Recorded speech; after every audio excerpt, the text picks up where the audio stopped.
Mole litre inverse, और समय की इकाई क्या है? बोलो, सेकंड। तब यहाँ लिख देंगे किसकी इकाई बताओ? अभिक्रिया वेग की इकाई। तो क्या होगा?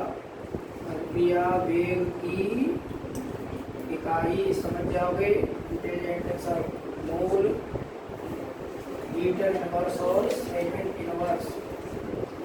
क्या लिखोगे? Mole litre inverse second inverse. अंग्रेजी माध्यम में लिखो तो mole litre inverse second inverse. ये लिख लो ऐसे। ये तो कल हो गया था शायद, इसको बार दोबारा मत लिखना। ये कल हो गया था ना ये। और आज हम ये लिखेंगे अभिक्रिया वेग की इकाई।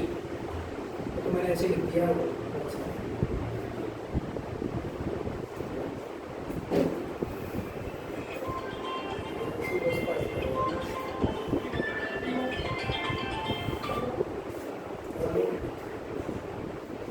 हेलो हेलो, हाँ हेलो, आपने फोन किया, कौन क्या कर रहे हैं? आप बोलो, किससे बात कर रहे हैं?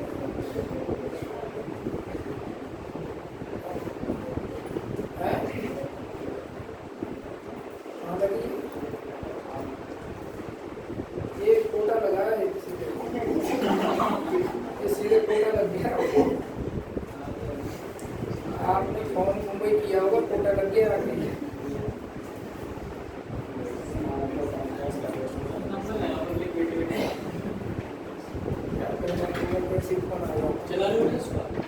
उसको चला दिया सर, देख लेना सर, उसकी क्या है ज़्यादा लंबी नहीं बने। हाँ ये बहुत एक्सपर्ट है, सब फटाफट बंद कर देते हैं, स्टार्ट भी कर देते हैं। हाँ सुनो ध्यान से, मेरी बात सुनो। ये हमने कल पढ़ लिया था। जब आप जानते हैं कि क्रिया कारक और व्यक्ति कौन है, क्रिया कारक, इसकी सांद्रता धीरे धीरे कम होगी तो ये बनता चला जाएगा, मतलब इसकी मात्रा धीरे धीरे कम होगी तो वेग भी कम होता चला जाएगा, और उसका वेग क्या होगा? बढ़ेगा। कल हमने बात कर ली थी इस पर। तो मतलब क्रिया कारक के लिए हमने क्या लिखा था? माइनस। माइनस क्यों लिखा था? कमी होना। और इसके क्रियाफल के लिए क्या लिखा था? प्लस। प्लस क्यों लिखा था? वृद्धि होना। ठीक है, ये था ना। और आपको पता है कि अभिक्रिया वेग जब लिखोगे तो सांद्रता में परिवर्तन ऊपर लिखा है और नीचे क्या लिखा था? समय। मतलब ऊपर सांद्रता है, चाहे वो परिवर्तन का मतलब कमी हो या वृद्धि हो, लेकिन ऊपर क्या बताओ? सांद्रता है, नीचे क्या है? समय। भैया इधर देख लो, सब है ना, देख लो फटाफट और लिखो, समझो। उन्होंने लिखा क्या? देखो फटाफट। अब बताइए, यदि अपन अभिक्रिया वेग को लिखते हैं तो ऊपर लिखा आपने सांद्रता, नीचे क्या लिखा? समय। और माइनस प्लस से यहाँ कोई अर्थ नहीं है, ध्यान रखना। न तो माइनस लिखोगे न प्लस लिखोगे। माइनस तो इसलिए लिखा जाता है कि वो ये बता देता है कि क्रिया कारक की सांद्रता में क्या रही है? कमी आ रही है। और प्लस क्या बता देता है? क्रियाफल की सांद्रता में क्या हुई? वृद्धि हो रही है। इसलिए लेकिन ऊपर है क्या बताओ? सांद्रता। सेकंड ऊपर गया तो फिर माइनस में निकल रहा। ओ बहुत बढ़िया। हाँ यार ये कर लेना, इसको माइनस हटा देना, बहुत अच्छी बात। एक मिनट। अब देखो, अभिक्रिया वेग बराबर सांद्रता बटे समय है। सांद्रता बटे समय। अब बताइए सांद्रता की इकाई क्या है? मोल पर लीटर। सबको पता है मोल पर लीटर होती है, मोलरता होती है, मोलरता। तो मोल पर लीटर, और मोल लीटर को अपन ऊपर ले जाए तो क्या आएगा? मोल लीटर इनवर्स हो जाएगा। मोल लीटर इनवर्स हो जाएगा। अब बताओ समय की इकाई क्या होगी? सेकंड। तो अभिक्रिया वेग की इकाई क्या हो जाएगी? सांद्रता की इकाई क्या होती है? मोल लीटर इनवर्स होती है ना। और समय की इकाई क्या होगी? सेकंड होगी। सेकंड इनवर्स कर दिया था अपन ने, लेकिन सेकंड अभी आगे ऊपर जाते ही किस प्रकार हो जाएगी? सेकंड इनवर्स हो जाएगी। अब ऊपर जाएगी तब जाके क्या होगा? सेकंड इनवर्स हो जाएगा। तो बताइए अभिक्रिया वेग की इकाई क्या होगी? Mole litre inverse second inverse. इसको इंग्लिश में आप लिखें तो इस तरीके से लिखना, mole litre inverse second inverse. तो जब भी आपको अभिक्रिया वेग के बारे में आपको देखना हो तो अभिक्रिया वेग की इकाई क्या होगी? बोलो क्या होगी? अभिक्रिया वेग की इकाई क्या होगी? Mole litre inverse. ये एक एक नंबर में आ जाते हैं। आप सोचते हैं कि कोई क्वेश्चन आएगा क्या? ऐसा क्वेश्चन आएगा, आ सकता है क्वेश्चन लिखिए। अभिक्रिया वेग की इकाई को लिखिए। अभिक्रिया वेग की इकाई को लिखिए। अभिक्रिया वेग की इकाई को लिखिए।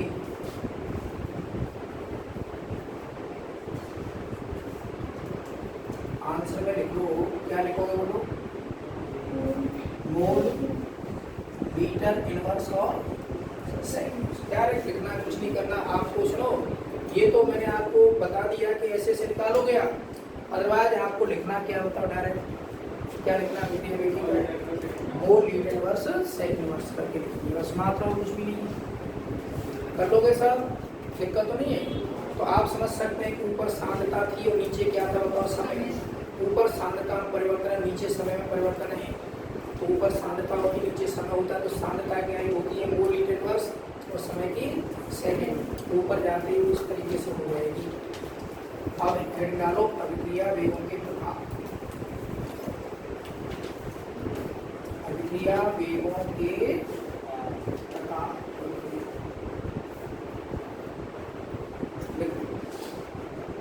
अभिक्रिया वेगों के प्रभाव।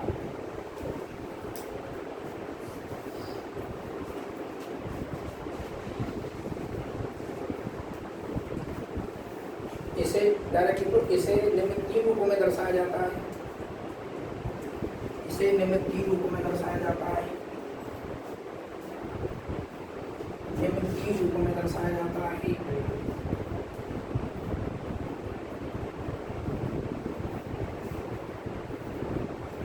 ये तीनों को पहले लिखो। तो पहले नंबर की हेडिंग डाल लेना, क्या है? औसत वेग।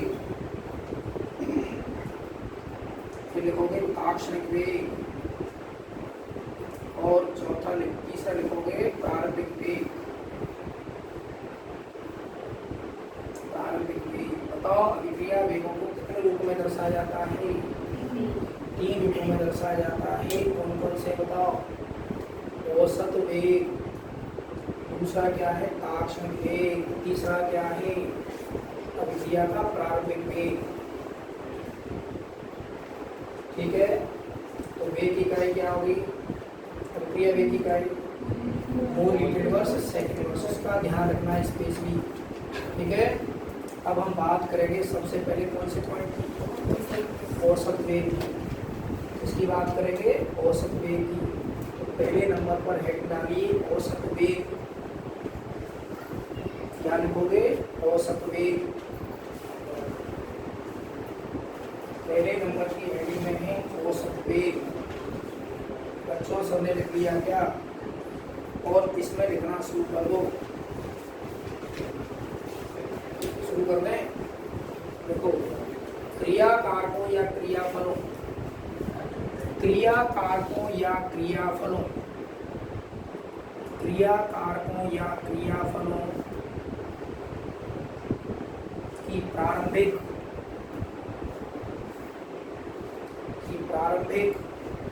और अंतिम सांद्रताओं की प्रारंभिक और अंतिम सांद्रताओं के अंतर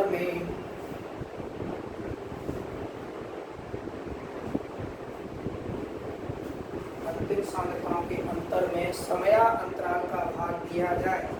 समयांतराल या समयांतराल एक ही बात है। समयांतराल का भाग दिया जाए तो प्राप्त मान अभिक्रिया का औसत वेग कहलाता है। तो प्राप्त मान अभिक्रिया का औसत वेग कहलाता है। औसत वेग कहलाता है। हाँ जी, ठीक। अब क्या कह रहा है बताओ? ये कह रहा है कि क्रिया कारक है और कौन है बताओ? क्रियाफल है। उसकी प्रारंभिक और अंतिम सांद्रता के अंतर में किसका भाग दें? समयांतराल का भाग दे दें। लेकिन ऊपर सांद्रता नीचे समय, फिर भी अंतर हो चाहे कैसे भी, लेकिन ऊपर सांद्रता नीचे क्या है? समय। तो प्राप्त मान क्या कहलाएगा? औसत वेग कहलाएगा। अब हम इसको ऐसे लिखते हैं, देखो बच्चों, औसत वेग यदि अपन इसको लिखें, औसत वेग बराबर क्या लिखोगे, अंतिम सांद्रता माइनस क्या लिखोगे, प्रारंभिक सांद्रता, अंतर आ गया दोनों का, बटे क्या लिखोगे बताओ, समय अंतराल। बच्चों इधर देखो सब, देखो ये यदि आप औसत वेग निकालते, सुनो ध्यान से, तो अंतिम सांद्रता में से किसको घटाओ, प्रारंभिक सांद्रता को घटाओ, जो मान आएगा उसमें किसका भाग देंगे, समय अंतराल। तो हम इसको ऐसे लिख रहे हैं कि अंतिम सांद्रता मान लो क्या है, C2, कंसंट्रेशन, सांद्रता मतलब कंसंट्रेशन, सांद्रता को किससे दर्शाते हैं, C से, कंसंट्रेशन होती है, तो अंतिम सांद्रता क्या है, C2, और प्रारंभिक सांद्रता क्या है, C1, और अंतिम समय क्या था, T2, और प्रारंभिक समय क्या है, T1। ये समय अंतराल।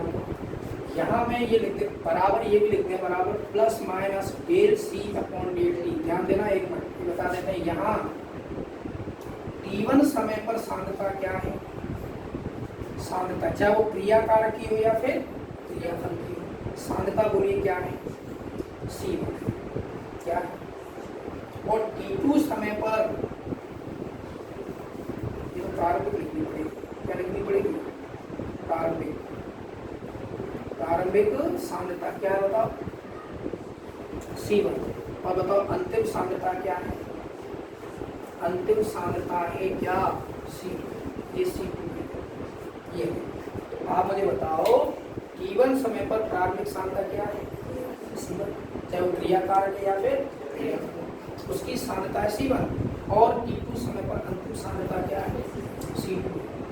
अब बताओ अंतिम सांद्रता में से किसको हटाओगे, तो C2 माइनस C1, और समय अंतराल कैसे निकालोगे, T2 माइनस T1 निकालोगे, T2 माइनस T1। ये असल में ये समय अंतराल हो गया, अंतिम में से प्रारंभिक घटाओ, और plus minus del C upon del T, इन दोनों का डिफरेंस डेल C आएगा, इन दोनों का डिफरेंस क्या आएगा, डेल T आएगा। माइनस प्लस माइनस क्यों लिखा है, ये माइनस आया तो किसके लिए होगा, क्रिया कारक के लिए, तो प्लस आया तो क्रियाफल के लिए। ये डिफरेंस निकल के माइनस में आ गए, बता रहा हूँ, थोड़ी देर बता रहा हूँ कैसे आएगा माइनस और प्लस। यदि माइनस में आ गया मान लो तो क्या लिखो, किसके लिए होगा, क्रिया कारक के लिए, प्लस में आ गए तो इसलिए हमने प्लस माइनस करके लिखी, क्या करके लिखा, प्लस माइनस। क्यों लिखा प्लस माइनस, माइनस किसके लिए आता है और प्लस किसके लिए आता है, और डेल C लिखा, इसका क्या मतलब है, दोनों का डिफरेंस, दोनों का डिफरेंस, और डेल T लिखने का मतलब दोनों का डिफरेंस। ये बात समझो, एक बार ये समझ लो, क्रिया कारक या क्रियाफल की प्रारंभिक और अंतिम सांद्रता के अंतर में, प्रारंभिक और अंतिम सांद्रता के अंतर में अंतर कैसे निकालोगे, अंतिम में से किसको हटाओगे, प्रारंभिक को अंतर आएगा, और ऐसे ही T2 माइनस T1 करोगे तो ये समय अंतराल आ जाएगा, दोनों का डिफरेंस आ जाएगा, उसका भाग दोगे क्या आ जाएगा, औसत वेग आ जाएगा। यहाँ मैंने आपको बता दिया T1 समय पर प्रारंभिक सांद्रता क्या है, C, और T2 समय पर, और C का मतलब है कंसंट्रेशन, क्या होता है, कंसंट्रेशन होता है। दिक्कत है किसी को, ज़्यादा भयंकर, अभी सही हो जाएगी, भयंकर थोड़ी देर में सही हो जाओगे, ये खत्म नहीं हुआ है, इसके साथ कुछ और भी है।